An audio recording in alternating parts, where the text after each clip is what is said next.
पहाड़ की चोटी पर छोटा हनुमान बेहोश पड़ा था। पूरा संसार अंधेरे और सन्नाटे में डूब चुका था। न हवा चल रही थी, न पेड़ों के पत्ते हिल रहे थे, न पक्षियों की आवाज आ रही थी। धरती पर लोग सांस लेने के लिए तड़प रहे थे। उधर स्वर्ग लोक में सभी देवता घबरा गए थे। देवराज इंद्र चिंतित होकर बोले, अगर वायुदेव शांत नहीं हुए तो पूरी सृष्टि खत्म हो जाएगी। तभी ब्रह्मांड में तेज प्रकाश फैलने लगा। सभी देवताओं के सामने स्वयं ब्रह्मा प्रकट हुए। ब्रह्मा जी गंभीर आवाज में बोले, जल्दी चलो, हमें वायुदेव को शांत करना होगा। सभी देवता तुरंत वायुदेव की खोज में निकल पड़े। उधर वायु अपने घायल बेटे हनुमान को गोद में लेकर एक विशाल गुफा में बैठी थी।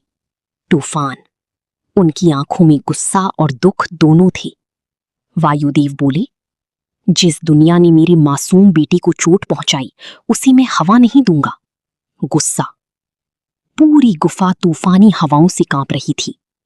तभी अचानक गुफा के बाहर दिव्य प्रकाश चमका।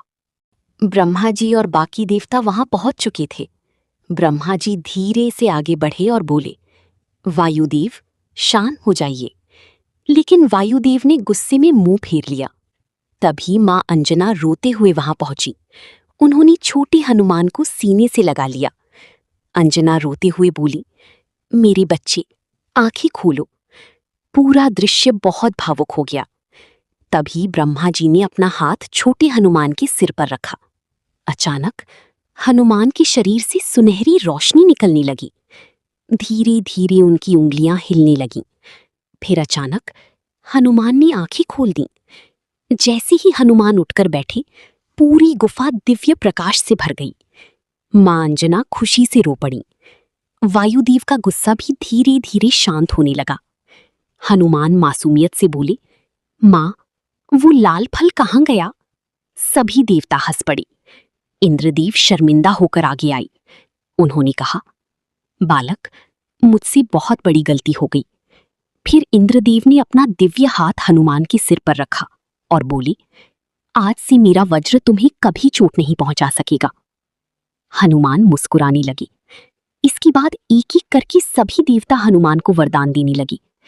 ब्रह्मा बोले, तुम्हें कोई भी अस्त्र शस्त्र नुकसान नहीं पहुंचा पाएगा। सूर्य बोले, मैं तुम्हें अपना तेज और ज्ञान दूंगा। वरुण बोली, जल कभी तुम्हारा कुछ नहीं बिगाड़ पाएगा। अग्नि बोली, अग्नि भी तुम्हें नुकसान नहीं पहुंचा सकेगी। और फिर महादेव शिवा की दिव्य आवाज पूरे आकाश में गूंज उठी, हनुमान, तुम संसार की सबसे महान वीर बनोगे। पूरा आकाश जय हनुमान की आवाज से गूंज उठा। अब छोटा हनुमान पहले से भी ज्यादा शक्तिशाली हो चुका था, लेकिन उनकी शरारतें भी बढ़ती जा रही थीं। कुछ दिनों बाद हनुमान जंगल में खेलते खेलते ऋषियों के आश्रम तक पहुंच गए। वहां कई ऋषि ध्यान लगा रहे थे, लेकिन नन्हे हनुमान को तो मस्ती सूझ रही थी। उन्होंने एक ऋषि की लंबी दाढ़ी पकड़ ली, फिर किसी का कमंडल छुपा दिया, किसी के फल खा लिए और किसी की पूजा की माला पेड़ पर टांग दी। पूरा आश्रम हंगामे से भर गया। ऋषि परेशान होकर बोले, ये बालक बहुत शक्तिशाली है। अगर इसे अभी नहीं रोका गया तो बड़ी समस्या हो सकती है। तभी एक बूढ़े ऋषि धीरे धीरे आगे आए।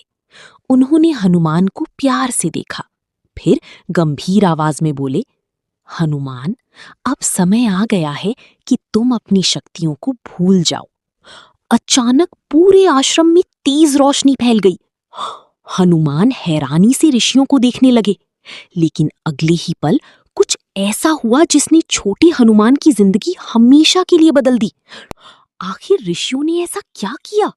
क्या हनुमान सच में अपनी सारी शक्तियां भूल जाएंगे? और अगर वो अपनी ताकत भूल गए तो भविष्य में दुनिया को कौन बचाएगा?